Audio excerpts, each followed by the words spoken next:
Bueno, por lo que veo la ventana es buenas noches. Estamos. Bueno, buenas noches a todos. Realmente le quiero agradecer primero al Partido Justicialista, al Instituto Juan Domingo Perón y bueno, las chicas que están haciendo, Ale Saucedo y Silvina García, que es la que están haciendo la parte técnica. Esta es una primera charla y se va a tratar de los hechos sobre la gestación y vigencia del peronismo. Y la verdad que es muy interesante, un desafío dar una charla sobre peronismo cuando el peronismo no gobierna. Porque paradójicamente el peronismo se entiende mucho mejor cuando no gobierna. Y estamos en un periodo que hay mucha gente que está empezando a entender muy bien el peronismo. En esta exposición me voy a referir a algunos hechos emblemáticos del periodo anterior al nacimiento del peronismo. Porque obviamente hubo un largo camino de gestación de este movimiento histórico y no me parece que se pueda entender el peronismo explicándolo desde el golpe de 1943, cuando llega Perón a la Secretaría de Trabajo, o desde el 17 de octubre de 1945, cuando Perón se manifiesta claramente como un suceso político. Tampoco esto es una cronología de acontecimientos históricos que son importantes, pero de ninguna manera explican el peronismo. Perón en varias ocasiones lo define como una filosofía de vida. Y creo que su resiliencia, su capacidad de adaptación, su perdurabilidad de más de 70 años, tiene mucho más con esta idea de filosofía humanista que con teorías políticas y económicas. Y estos días lo hemos visto al Papa Francisco hacer algunas declaraciones sobre la justicia social y me parece que también se refiere al peronismo. Me parece muy importante exponer hechos ejemplares de la época del 1900, ya que en este periodo anterior, en esta época, hay mucha gente que habla del 1900 como si fuera una época dorada, maravillosa, que tendríamos que volver. La verdad que no sé, me parece que algunos lo hacen con ignorancia, otros lo hacen con malicia, ¿no? Nos quieren hacer creer que la Argentina del Bicentenario, el 1900 fue una época dorada a la que debemos volver. También estos hechos explican las tres banderas del peronismo, ¿no es cierto? La justicia social, la independencia económica y la soberanía política. Su génesis y su perdurable vigencia. Podemos decir que hasta la llegada al gobierno de Perón, los obreros en general y principalmente los trabajadores rurales vivían en regímenes muy cercanos a la esclavitud o directamente de esclavitud, con gran indiferencia y aceptación de los diferentes gobiernos conservadores y liberales. Antes del advenimiento del peronismo, toda la violencia ejercida por los patrones y sus policías privadas contra los obreros estaba a priori legitimada por los gobiernos conservadores de derecha, liberales, como le dicen ahora, liberales como eran en esa época, es decir, los patrones tenían total libertad de garrotear, hambrear a los trabajadores y sin excepción tenían al Estado representado por la policía, la gendarmería y el ejército como aliados. Y obviamente también a la justicia que justificaba todas estas muertes, garroteadas y todo lo que uno pueda ver. Sin duda, la justicia social es el emblema del peronismo. Creo que el primer desencadenante del histórico 17 de octubre y el motivo principal de su persistente vigencia. Pegado está a la justa distribución de la riqueza y a la obscena diferencia entre ricos y pobres. La justicia social es el primer tema que yo tocaría para demostrar, el nacimiento del peronismo. Y por razones de síntesis voy a tomar todos los alrededores del 1900, principalmente por esta idea de que hay muchos que ahora dicen en el 1900, en 1990, éramos potencia mundial y todo. La verdad que no sé en qué hechos se basan para hacer esto. En 1904, Vialet Macé produce el informe sobre el estado de las clases obreras en la Argentina. Es un informe que se lo pide el gobierno de Roca. Y en ese informe, Vialet Macé, que era una especie de científico de la época, tenía varias profesiones, Denuncia jornadas laborales de hasta 16 horas. Vialet Macé recorre toda la Argentina y recorre todos los estados laborales, digamos, Tucumán, el sur, la provincia de Buenos Aires, y denuncia jornadas laborales de hasta 16 horas, trabajo infantil y de las mujeres. En realidad, en el obraje trabajaba toda la familia, de alguna manera, ¿no? Sin descanso dominical, alimentación deficiente, ningún compromiso de los patrones por la salud o los accidentes de trabajo, y estaba estrictamente prohibido el derecho de reunión, menos aún el de sindicalización, y también en el informe se denuncia la desmedida ambición y el trato inhumano de los patrones. La importancia de este informe es que ya advierte la necesidad de un fuerte cambio de las conductas patronales, cosa que después, obviamente, Perón interpreta y lleva adelante. Hace 100 años, como le gusta decir a los conservadores, que hoy se dan de liberales, en los conventillos de Buenos Aires vivían hasta 12 personas por pieza. Cocinaban en un brasero en el pasillo, porque era muy peligroso, obviamente, hacerlo en las piezas, y tenían un baño letrina para todos los habitantes del conventillo, sería, ¿no?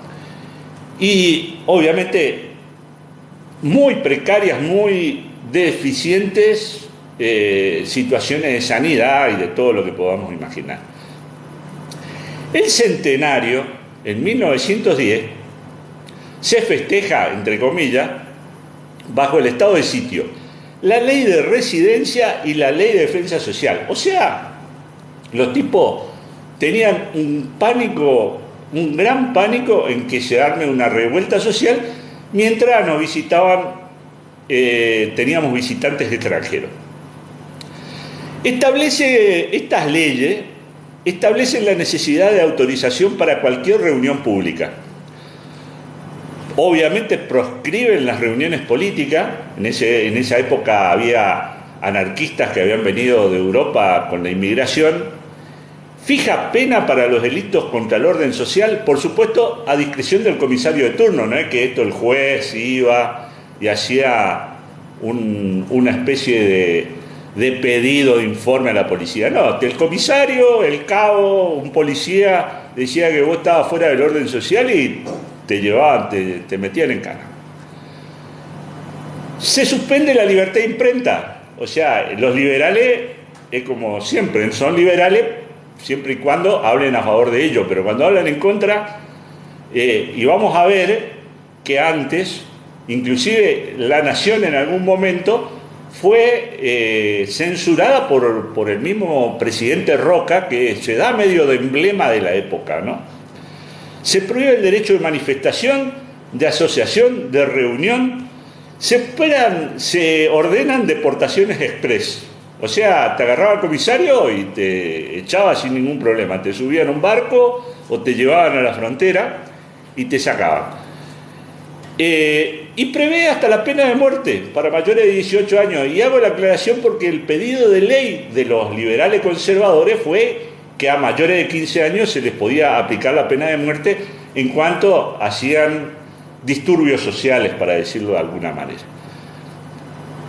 Coloca al poder ejecutivo como institución encargada de acusar, juzgar, detener, expulsar a los extranjeros. Decía, olvídense del poder judicial. Te agarraba la policía o la gendarmería y te aplicaban la justicia de mano de ellos y obviamente con todo lo que significaba, sustrayéndolo por completo de la esfera judicial. Cada vez que lo recuerda nuestra actual Patricia Bullrich, seguramente debe tener un orgasmo de solamente pensar que se podía hacer eso, y capaz que por eso añoran en 1900, ¿no es cierto? Porque en esa época te agarraba la policía, la gendarmería, te hacía desaparecer y no le daba ninguna explicación a ningún juez ni nada por el estilo. En 1912 se produce en Santa Fe el Grito de Alcorta. Bueno, y se traslada a toda la Pampa Húmeda, donde alrededor de 2.000 chacareros, que eran los que alquilaban en condiciones leoninas sus campos, se levantan contra los propietarios de los mismos, que en su mayoría eran extranjeros, porque esto también es otra cosa. ¿no es cierto?, la especulación de todas maneras hacía que en muchos campos los dueños ni siquiera vivieran en el país.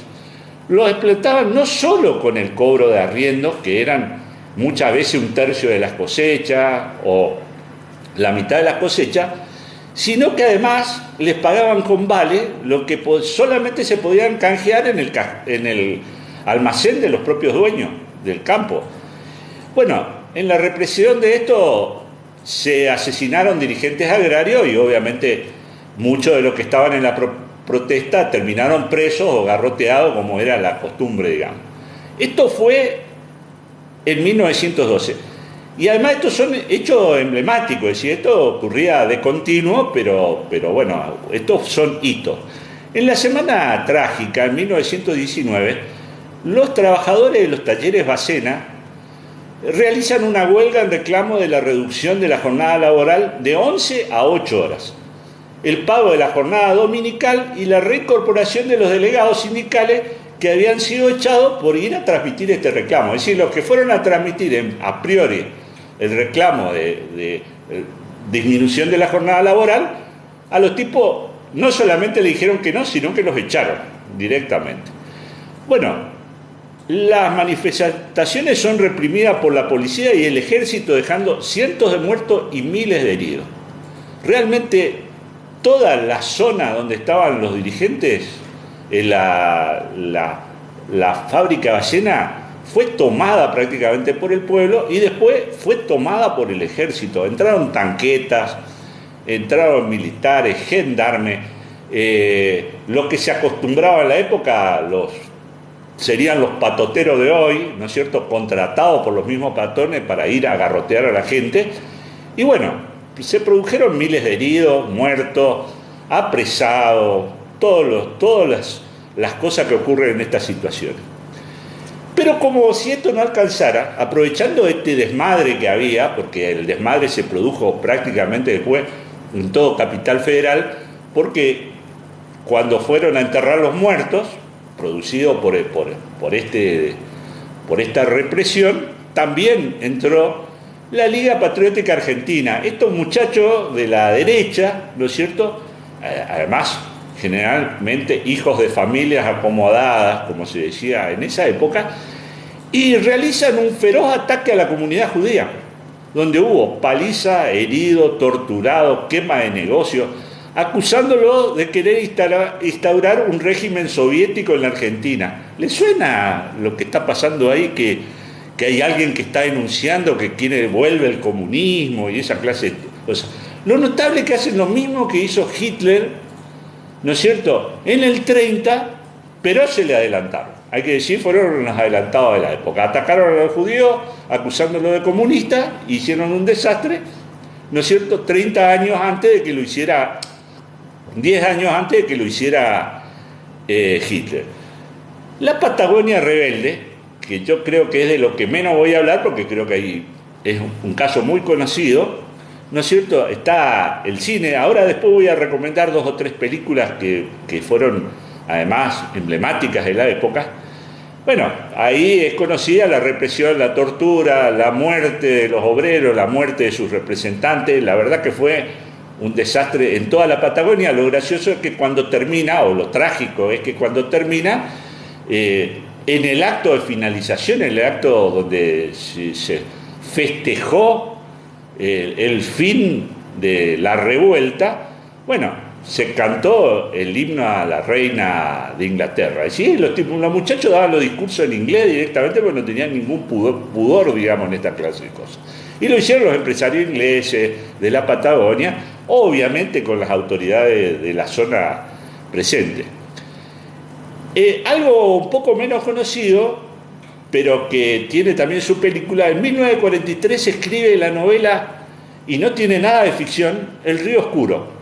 Después es más conocida por su adaptación al cine Las aguas bajan turbias, que era una película que tuvo bastante éxito en el cine argentino, que describe los terribles padecimientos de los obreros en los yerbatales misioneros, donde el promedio de vida era de 35 años. Además, les digo que este promedio era medio generalizado en todos los lugares donde se hacía este tipo de explotación. Se llega al extremo de casos sistemáticos de asesinato de familias enteras para no pagarle los jornales. Es decir, le decían, tenés que ir a Posadas a cobrar, los yerbatales estaban en el interior de la provincia de Misiones, y en el camino los esperaba el grupo de patoteros, digamos, de la empresa, y los asesinaba para evitar pagarle los meses de jornales que les habían quedado debiendo. Esto era una práctica generalizada, digamos. Algo parecido ocurre en los quebrachales y algodonales chaqueños y en los ingenios tucumanos. Así que ocurría en todo el interior del país, ya vimos en el sur y ahora vemos en el norte. Bueno, la década infame. Ustedes imagínense que si alguien ya le pone la década infame, ya tiene una idea de por qué lo hizo. Comienza en el golpe de Estado conservador liberal contra Irigoyen en 1930, que obviamente era un líder popular, y se extiende hasta el golpe de 1943.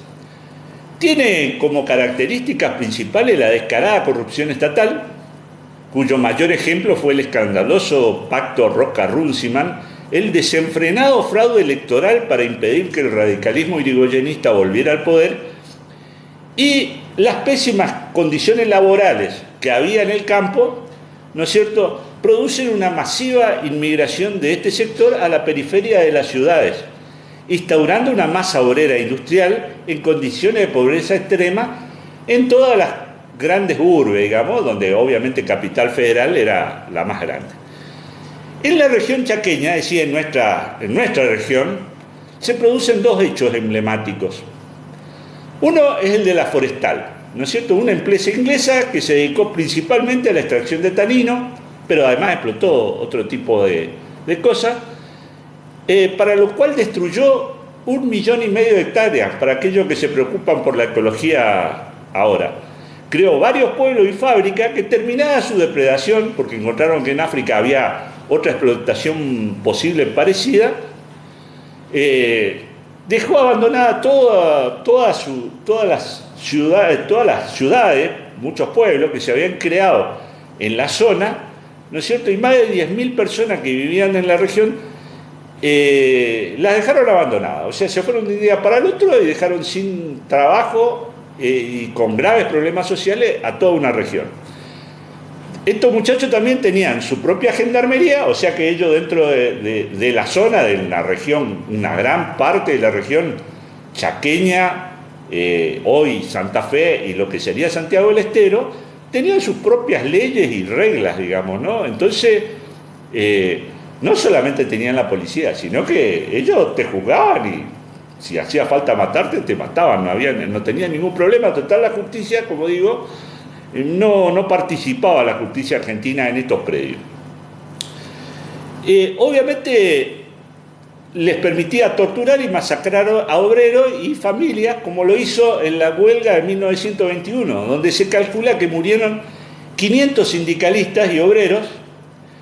Y un detalle no menor es el inicio. Esta compañía se inicia por un préstamo fallido que le hacen los ingleses a la provincia de Santa Fe, y como pago la provincia de Santa Fe le da una gran región para explotación. Es tan importante este detalle que después, cuando se producen los límites de Santiago del Estero, Santa Fe y Chaco, hay partes que se tienen que delimitar respetando esto, porque obviamente que Santa Fe no quería ceder parte de lo que ellos mismos habían dado como pago, digamos, de esta deuda fallida, ¿no? Y después tenemos, bueno, algo que en Chaco es emblemático, ¿no es cierto?, la masacre de Napalpí, de 1924.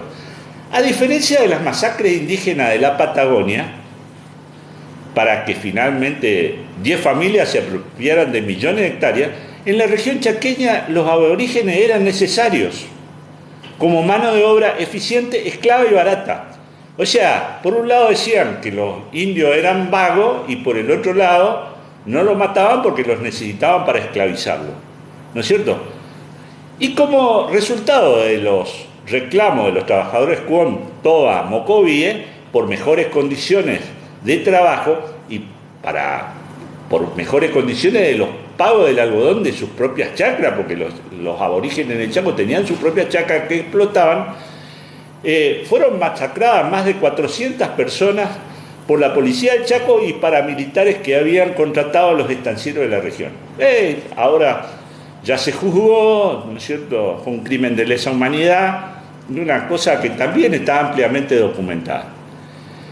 Estas son las víctimas, esto de la Semana Trágica, de la Patagonia Rebelde, que son masacrados masivamente. Ahora imagínense la cantidad de casos individuales. Si vos eras un simple obrero que ibas a protestar, ¿cuántos miles de víctimas de asesinatos e injusticias anónimas individuales habrá habido? Porque las que nosotros conocemos son estas masacres que son masivas, pero el obrero, el trabajador rural que iba y se ponía en contra de la compañía, de a uno, de a una familia, obviamente hay miles de casos de desapariciones, tortura y bueno, todo tipo de explotación. Además, en muchos casos se les robaba directamente sus tierras, ¿no? Bueno, hay 3 películas emblemáticas que les recomiendo verlas del ciclo, que es La Patagonia Rebelde, Las Aguas Bajas Turbias y Quebracho, ¿no es cierto? Y además hay documentales sobre todas estas masacres. Un matecito.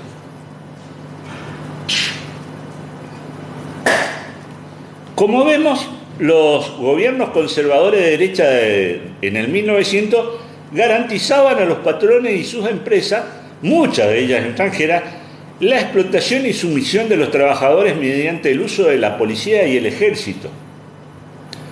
Y los mantenían en estado de esclavitud, es decir, no tenías ninguna libertad de irte porque siempre estabas en deuda con la empresa y obviamente que no era me voy jefe, sino vos te quedás. ¿No es cierto?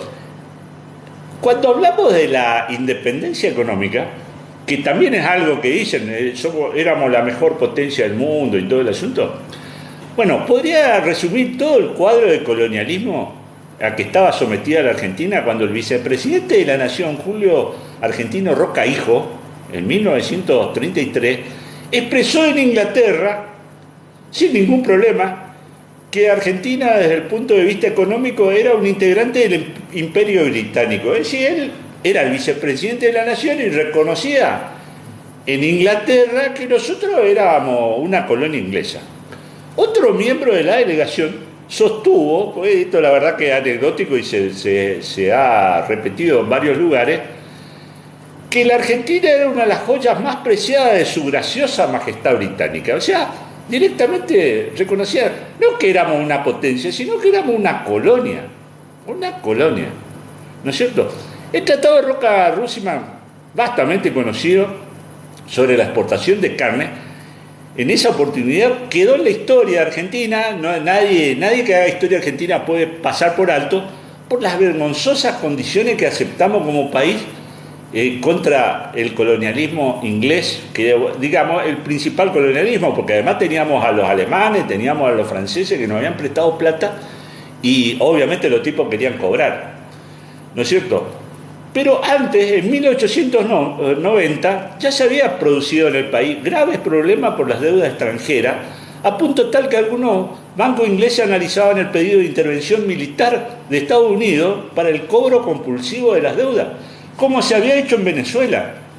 En Venezuela, para cobrar, Venezuela se declaró en default y para cobrarle, Inglaterra y Alemania bombardearon los puertos de Venezuela. Fue un escándalo. Lo gracioso es que Estados Unidos, que había declarado en su momento, por la doctrina Monroe, la América para los americanos y que no iba a permitir que los europeos se metieran en el continente, miró para otro lado, ¿no es cierto? Bueno, las denuncias de corrupción por las obras públicas y especialmente financieras de los capitales ingleses, belgas y alemanes, la liberación de los bancos para emitir moneda con garantía de bancas internacionales. Como antes los ingleses se habían llevado todo el oro, y ya no quedaba manera de garantizar las monedas, entonces los bancos pedían una garantía a bancos ingleses, en ese momento la Baring Brothers creo que era la principal, y con eso respaldaban y obviamente quedaba la Argentina como como garante de estos bancos. Pero además lo hicieron bancos provinciales, o sea, no solamente en la Argentina, sino muchos bancos provinciales para poder emitir moneda también. Uno de estos créditos que en un momento se dudó si se iba a devolver fue el Banco Rosario, y los ingleses pidieron la intervención de una fragata bombardera para bombardear Rosario. Es un hecho bastante oculto de la historia argentina, pero perfectamente documentado. En el 1900 la situación económica, esta Argentina, que era, según algunos, potencia mundial, era tan grave la situación económica que el presidente Julio Arroca, el Julio Arroca padre vendría a ser, le pide a Pellegrini que negocie en Europa, para Carlos Pellegrini, la unificación de las más de 30 deudas existentes. O sea, nosotros teníamos más de 30 deudas. Algunas del Estado argentino, alguna que venía de Rivadavia, de la época de Rivadavia, y muchas de los bancos, algunas de la compra de armas para la guerra de la Triple Alianza, porque nosotros defendimos los intereses de los ingleses, ellos nos metieron en el lío con la guerra de Paraguay, pero obviamente que las armas se las teníamos que pagar. O sea, la hicimos completita, ¿no? En ese momento había más de 30 deudas. La cosa es que se propuso como garantía de esta unificación de deuda la aduana de Buenos Aires, que era prácticamente el único lugar donde el Estado Nacional recaudaba. El escándalo fue tan grande que Roca dio marcha atrás y por haber dado marcha atrás, ya había una semiaprobación de la Cámara de Diputados. La verdad que éramos una colonia, no les quepa ninguna duda, la Cámara de Diputados ya estaba dispuesta a aprobar, pero el escándalo fue tan grande que Roca, como presidente de la Nación, da marcha atrás. Y bueno, y esto le cuesta la amistad o la falta de alianza con Carlos Pellegrini, ¿no es cierto?, para el resto de sus días. Nunca más lograron recomponer su situación. Además, en medio de estado de sitio, porque también hay que decir que cada vez que se armaba un lío de esto, se declaraba el estado de sitio, o sea que vos no podías salir a la calle y quedabas en manos de la policía o del ejército. Y en ese caso el escándalo fue tan grande que también digo, los liberales son buenos cuando les conviene, digamos, son muy liberales cuando les conviene. Roca mandó a cerrar el diario La Nación, porque el diario La Nación obviamente se hizo eco de todas estas protestas.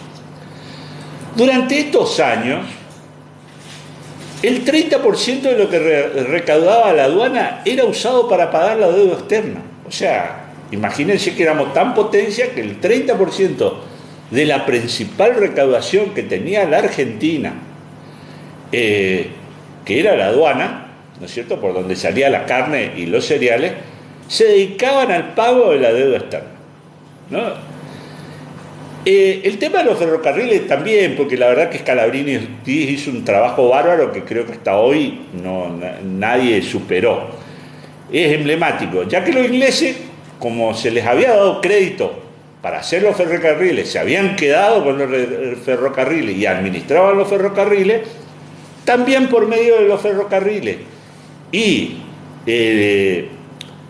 monopolizaban el transporte de todo lo que se traía del interior del país, y por medio de los costos del traslado de estos productos regulaban el precio de los productos, ¿no?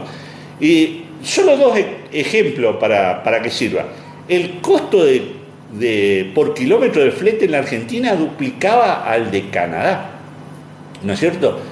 Y los ferrocarriles no teníamos ni ferrocarriles, ni obviamente menos todavía posibilidad del traslado de lo que salía de manera marítima, y además la mayoría de manera monopólica los ingleses se fueron quedando con todos los frigoríficos, que en ese momento se exportaba la carne fría, digamos, congelada.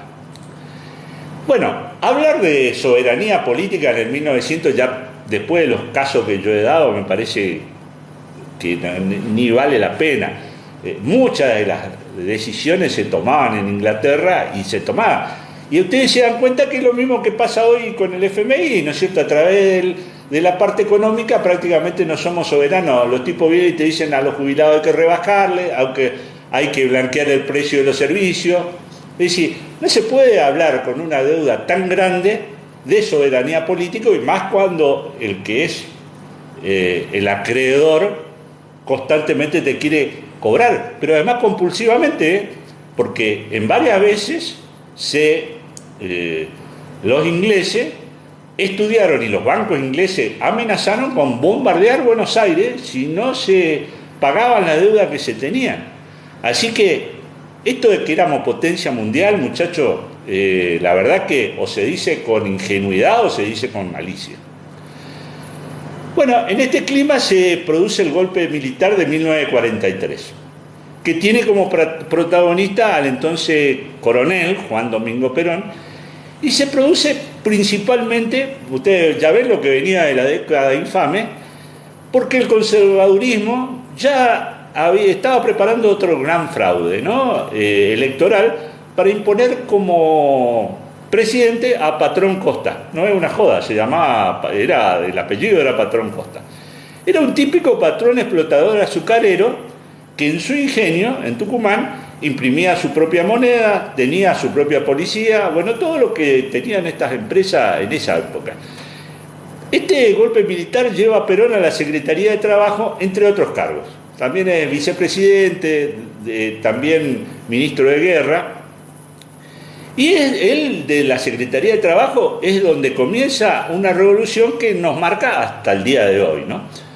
Como percibimos, y es idea de esta charla, Perón no inventa el peronismo. Él es intérprete de una situación social que muchos sabían que estallaría en cualquier momento y que tiene como síntesis el 17 de octubre de 1945.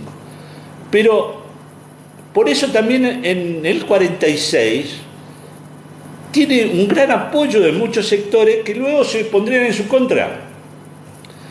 Entre 1943 y 1955, su gobierno, donde tuvo influencia Perón, trae una gran prosperidad al 99% de los argentinos, esos que estaban excluidos antes, que eran prácticamente esclavos de cierta oligarquía que había y que era la que manejaba el país.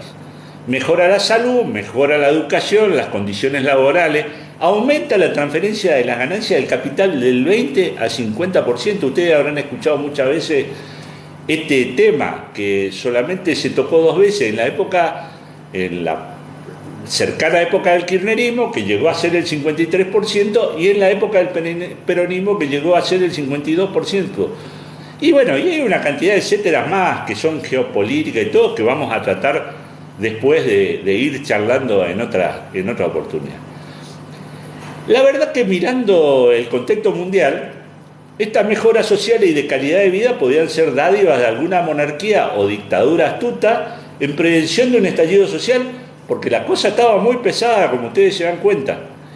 Y era lo más temido por las clases oligárquicas de la época. Poco antes, en 1917, se había producido la Revolución Rusa, y obviamente de donde se había matado a prácticamente todos los oligarcas de Rusia y amenazaba a extenderse por toda Europa, ¿no es cierto?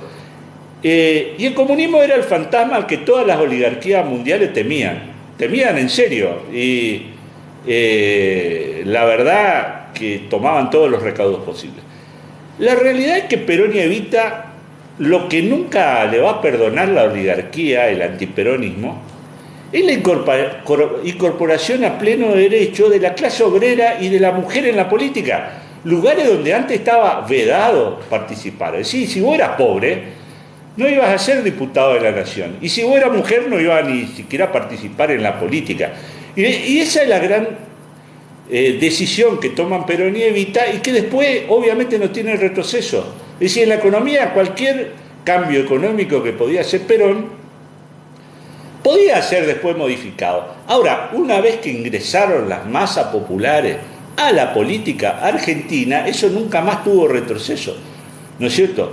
Y las decisiones políticas que estaban reservadas a una oligarquía que además estaba emparentada directamente con el ejército, porque en el ejército la cúpula militar era también parte de la oligarquía, ¿no es cierto? Y además eran parte de la oligarquía por una cuestión de rapiña histórica, porque la realidad es que esta oligarquía que existe en el 1940, en el 1900, viene de quedarse con las tierras de la Patagonia y donde se formaron los grandes monopolios de tierras en la Argentina. Yo siempre digo que este es el pecado original del peronismo, haber incorporado. Pero fíjense, en esto también hay una trayectoria histórica, digamos, del peronismo. En 1945 Perón le da participación a los obreros. En 1950 evita, o 1949, logra la participación de las mujeres. Pero al abrir las universidades, en los años 70, cuando retorna Perón, ya muchos de los hijos de estos trabajadores habían ido a la universidad y entonces también la juventud se incorpora, ¿no es cierto?, a la política fuertemente, lo que,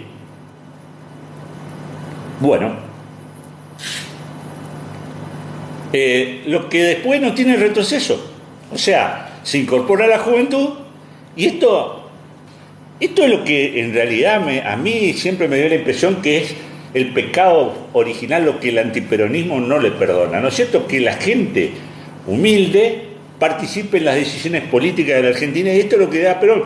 Pero además, si uno viene más cerca, esta incorporación a la vida política también está en el periodo inmediato. Ahora, hace poco, empiezan a entrar muchas minorías, o sea, incorpora el peronismo, siempre está incorporando gente a la vida política, ¿no es cierto? El movimiento LGTB, y hay toda una cantidad de ejemplos. Estas cosas no tienen retroceso. Ahora, la verdad que Milei puede borrar el INADI, puede borrar el lenguaje inclusivo, pero la verdad que todas esas grandes minorías que siempre estuvieron excluidas de las decisiones, ya saben que tienen identidad política y que se las ha dado el peronismo. Y por eso también le son tan fieles, digamos, a través del tiempo. Bueno, como se puede ver, el 1900 no tenía nada que tengamos que añorar, salvo que pertenezcamos a alguna de las 10 familias ricas que siguen teniendo los mismos apellidos y los mismos nombres. Si ustedes miran en la historia, se van a encontrar que varios nombres, completos inclusive, todavía integran gabinetes de los liberales actuales, digamos, o los neoliberales actuales. Y también las 3 banderas del peronismo siguen por esto vigentes, porque no se ha resuelto la justicia social, la independencia económica y la soberanía política. Son problemas que siguen vigentes y por eso sigue vigente el peronismo. Porque las luchas del peronismo son absolutamente actuales. Para finalizar, quiero dejar 2 imágenes que son ejemplares del 1900, ¿no? Una, en el 1920, al final de la Patagonia rebelde, cuando uno de los militares que le toma los nombres a los obreros para que vuelvan a sus estancias, le dice a algunos de ellos: cuando ahora tu patrón te diga que sos perro, te pones en 4 patas y ladrás. O sea, esa es la imagen autoritaria del 1900. Cuando en 1955 se produce el golpe de la Revolución Fusiladora, le dice el comandante Arturo Real, encuentra en la municipalidad a un grupo de obreros que estaba esperando para hablar con alguna de las autoridades. Dice: sepan ustedes que la Revolución Libertadora se hizo para que en este país el hijo del barrendero muera barrendero. O sea, fíjense, estas 2 cosas son emblemáticas realmente de las épocas. Bueno, muchísimas gracias, chicas. Si hay alguna pregunta. Así es, bueno, tenemos varias preguntas. A ver, retrocedemos Por la red TikTok, Andrés te hace una sugerencia que dice que hay que hacer una red provincial de prensa para transmitir este tipo de ciclos por radio y otras redes sociales. Le dijimos que tomamos la propuesta y después lo ampliamos. Claro, bárbaro. Gustavo Muñoz te consulta qué opinas de cómo va a terminar la Argentina. Bueno, yo soy un poco duro en este caso. Me parece que tenemos no que hacer un análisis económico, hay que hacer un análisis psiquiátrico de nuestro presidente actual. Me parece que no. Primero, que el análisis económico no resiste ningún análisis. Ninguna de las propuestas que se escuchan en la actualidad, en ningún lugar del mundo, en ningún momento tuvieron éxito. Es decir, no hay nada. Y hay algunos que dicen que la dolarización y todo. Bueno, la dolarización lo único que va a traer es el lavado de dinero del narcotráfico. Eso es el futuro de nuestra dolarización. En el New Deal, o sea, cuando hubo la gran catástrofe de 1930, ¿no es cierto?, Roosevelt, una de las primeras medidas que toma es dejar de garantizar el dólar con el patrón oro y garantizar con su propia moneda. O sea, para poder subsanar el desastre económico financiero que habían caído, lo único que hace Roosevelt, una de las primeras medidas, que además está poco difundida, es decir, yo emito para pagarle a la gente. Porque cuando el tipo dice, ya no necesito el respaldo del oro para emitir, yo emito y nosotros garantizamos que lo... Tal es decir que hoy en Estados Unidos no se sabe cuántos dólares hay dando vuelta en el mundo, esto ya está vastamente denunciado, digamos. O sea, los únicos que vamos a resignar a emitir nuestra propia moneda para manejar nuestra economía es la propuesta de la Argentina. La verdad que es una cosa absolutamente loco. Bueno, no hay ningún país que lo haya hecho, que haya tenido éxito, y los pocos países que lo han hecho son países muy pequeños y que la verdad que han hecho más desastre. Hace poco Ecuador se denunciaba como uno de los principales lavadores de dinero del narcotráfico a través de este tema de la dolarización. Bueno, después dos consultas, que Pedro, que te aporta la idea de que para él Perón fundió el país, y Cripto dice que lo que molesta es que utilicen un movimiento para vaciar un país. ¿Qué opinión tenés vos al respecto? Bueno, la verdad que yo respeto la opinión de ellos, pero esto no está demostrado en números. Digamos, esto no es cuestión de opiniones, sino cuestión de demostraciones, ¿no es cierto? Y la verdad que hay un dicho peronista muy bueno que dice, los momentos más felices fueron con el peronismo. Y la realidad es que hoy se demuestra más que nunca que los momentos más felices del pueblo argentino fueron con el peronismo. O sea, esto no es una cuestión de declaraciones ni de ganas o de que yo quiero o que yo no quiero, sino que los hechos demuestran que cuando ha gobernado el liberalismo de Argentina, la gente humilde sufrió mucho, ¿no es cierto? Y bueno, y hoy, ¿qué más decir? Lo que están sufriendo son los jubilados. Obviamente que los millonarios siguen especulando y las empresas multinacionales tienen ganancias espantosas, ¿no es cierto? Y también especulan, porque estos cierres y todo, ¿qué es lo primero que hacen los tipos? Echan gente, no tienen ningún problema. Ahora, si ustedes dicen que Perón fundió la Argentina, lo tienen que demostrar, porque esto no es una cuestión voluntarista, no, porque fundió. Bueno, los números no es así, como está demostrado, y como yo lo digo, y además tienen bibliografía para demostrarlo, en 1900 fue un desastre, pero además en 1955 fue un desastre. La realidad es que Martínez de Oz se tuvo que ir porque fue un desastre, y también la primera vez que un gobierno no es reelecto es el de Macri, porque también fue un desastre económico. Es decir, muchachos, con decir que el peronismo fundió, está bien, yo les entiendo, es su sentimiento, pero esto tenemos que basarnos en la realidad y en los números concretos. Juan aporta una idea, dice, creo que Raúl debería resaltar que el peronismo incluye y garantiza derechos a las minorías, pero siempre gobierna para y con las mayorías. Sí, bueno, esto es evidente. Primero, que el peronismo siempre llegó al gobierno por métodos democráticos. ¿no? Cosa que la verdad para nosotros es un orgullo, siempre hemos llegado y además siempre estuvimos a favor de la gente, siempre hemos respetado la voluntad popular, el peronismo ha perdido elecciones y siempre, nunca se nos ocurrió salir a pedir golpes ni nada por el estilo. Acá la verdad que son pocos los partidos políticos que pueden decir eso. Y también, hay que decirlo, siempre fuimos víctimas, pero víctimas reales de asesinato, de tortura, no. Y siempre el que pierde en la Argentina es el más humilde, porque la verdad que hoy hay varios megamillonarios en la Argentina, ¿no es cierto? Esto es la diferencia que hay entre ricos y pobres, que ya está denunciada por varias asociaciones multinacionales del mundo.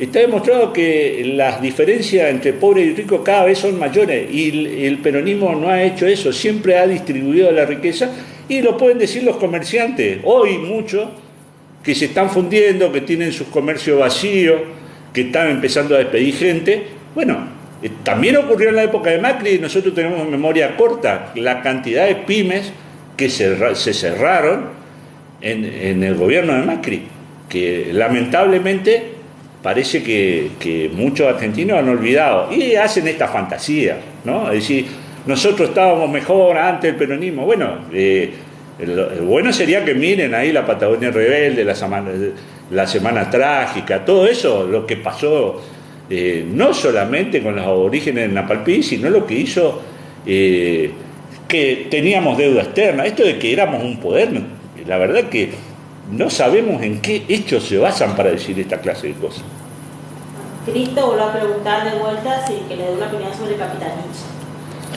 Y Capitanich fue un gobernador, yo siempre dije que es un gobernador que tiene un modelo de provincia, ¿no es cierto?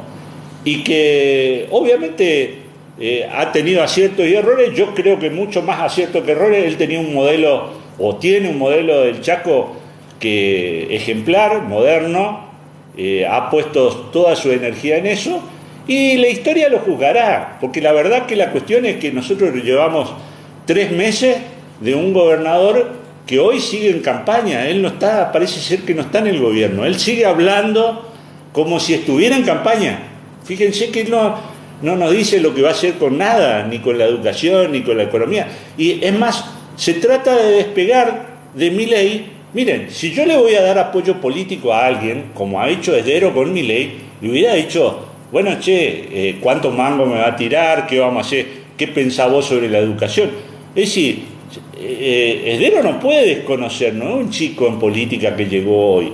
¿Y qué? Él le dio a ciegas el apoyo a Milei para que llegue a la Argentina, entonces ahora dice, no tenemos plata. Bueno, pero esto te tenía que enterar antes de que llegues al gobierno, no ahora. Decir, hoy, echarle la culpa todo al gobierno nacional o echarle la culpa todo al gobierno anterior, y bueno, es una ingenuidad, muchachos. Uno, cuando llega a gobernador, sabe todo lo que tiene que saber, si no, ni se propone para gobernador. Entonces, esta es la realidad. Cosa también que les muestra algo. Todavía no se agotó la plata de la caja de Capitanich.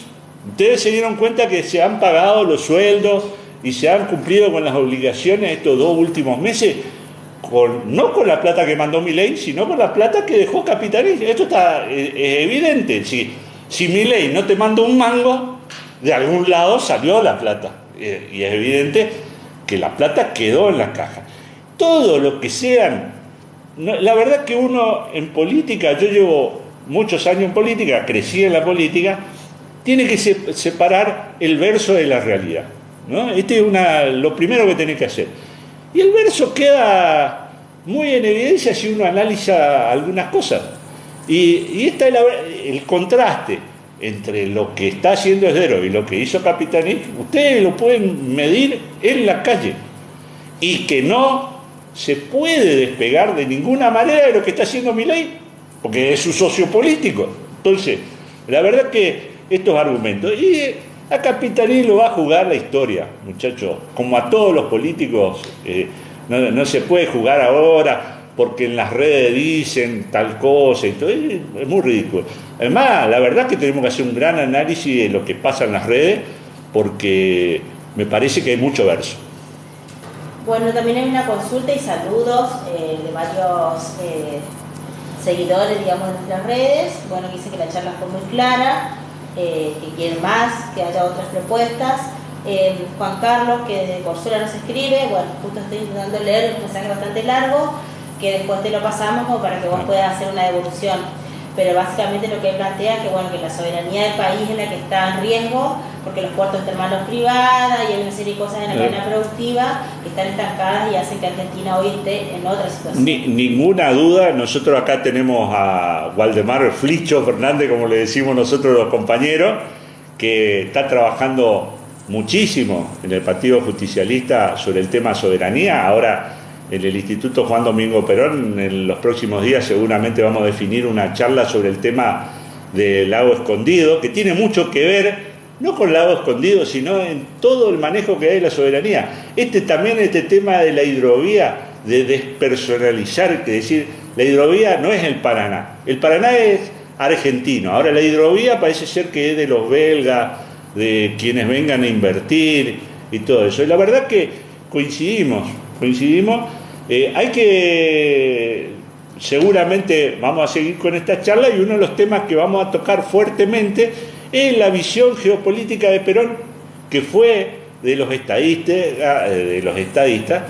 Además es comprensible porque él viene del ejército, o sea, su visión, él fue además veedor de en la Segunda Guerra Mundial, mandado por el ejército argentino para ver lo que pasaba en el mundo, ¿no es cierto? Y Perón en el tema geopolítico fue espectacular y vigente, totalmente. Las mismas ideas que planteó Perón hace 70 años siguen hoy en la misma problemática. Fíjense, la estatización de los ferrocarriles, algo que horroriza a todo el gorilaje, y ustedes van a ver que cuando se toca salen notas automáticamente en La Nación, en Clarín, en todo, denostando, es el IAPI, que es el Instituto Nacional que se encargaba de comprar la producción argentina, ¿no es cierto?, y venderla en el extranjero, porque entonces eso evitaba que los capitales extranjeros especularan con nuestra producción. ¿Qué ocurre hoy con el famoso tema de las exportaciones? Que muchos de los productores la guardan para especular con el dólar. Bueno, esto se solucionó en la época de Perón, en el 50, con el IAPI. Obviamente que cuando uno dice el IAPI, a todos los que conocen, la verdad que hay una oligarquía que se escandaliza porque le cortaría todo tipo de especulación con nuestra comida, porque esto en realidad es el problema. Especulan con nuestra comida. Esto es como si vos tenés un huerto y a tu hijo después le cobrás la lechuga que vos comprás en el huerto y decís, bueno, pero si en el almacén la venden a tanto. Es muy ridículo. Así que es muy importante que vayamos teniendo una visión de Perón sobre todo el tema geopolítico. Y obviamente que el tema geopolítico es soberanía, ¿no? Bien. Bueno, antes de una reflexión final, desde TikTok, Dani dice aguante Guillermo Moreno, aguante el peronismo doctrinario, y Juan Carlos vuelve a aportar desde la red social Facebook que quiere que repliquen estas charlas, pero in situ, en diferentes localidades de la provincia, y mande saludos a Capitanich, por el cual viene pidiendo que aparezca, lo quieren ver en escena. Bueno, yo la verdad que me parece muy prudente de parte de Coqui, como le decimos coloquialmente todos, tomarse un tiempo, porque la verdad va a salir con el tiempo, muchachos. Esta es una realidad. A medida que pase el tiempo, vayamos tamizando y viendo las realidades, que no es que uno llega al gobierno y porque es simpático, lindo y dice cosas nomás, todo funciona. Yo creo que Coqui es un tipo muy hábil en política y va a manejar sus tiempos, y él va a decidir cuándo vuelve o no vuelve, o quiénes son los que él va a apoyar para seguir en esta tarea. Con respecto a las charlas en el interior, bueno, a mí me encanta visitar a los compañeros del interior. Si hay algo que me gusta, la verdad, es juntarme con los compañeros, yo siempre digo, me encanta juntarme y cantar la marcha juntos y comernos algún choripán de las cosas. Y como reflexión genial, final, digamos que me gustaría, las charlas obviamente van a seguir, vamos a ir tocando varias temáticas de este tipo, desde la visión del peronismo. Creo que medio la tengo en mi cabeza, algo como para entender a Perón en el futuro, es decir, si vos querés aprender sobre Perón, cómo te tenés que manejar, qué libros tenés que leer, cuáles serían las bases, cómo surgió, y así que el compromiso es ese, seguir junto a ustedes. Si es en vivo, la verdad que para mí va a ser un gusto, seguramente nos vamos a pegar una vueltita por donde llamen. Este trabajo lo hacemos en el Instituto Juan Domingo Perón, junto a una gran cantidad de compañeros. No quiero nombrar a ninguno porque la lista es larga y alguno se va a ofender si no lo menciono, pero el Instituto Juan Domingo Perón hace muchos años está haciendo este trabajo, y ahora con las redes, con estas chicas que nos están ayudando y que entienden estas cosas, que le vuelvo a agradecer a Ale Saucedo y a Silvina García, esperamos estar en contacto periódicamente con ustedes. Muchísimas gracias.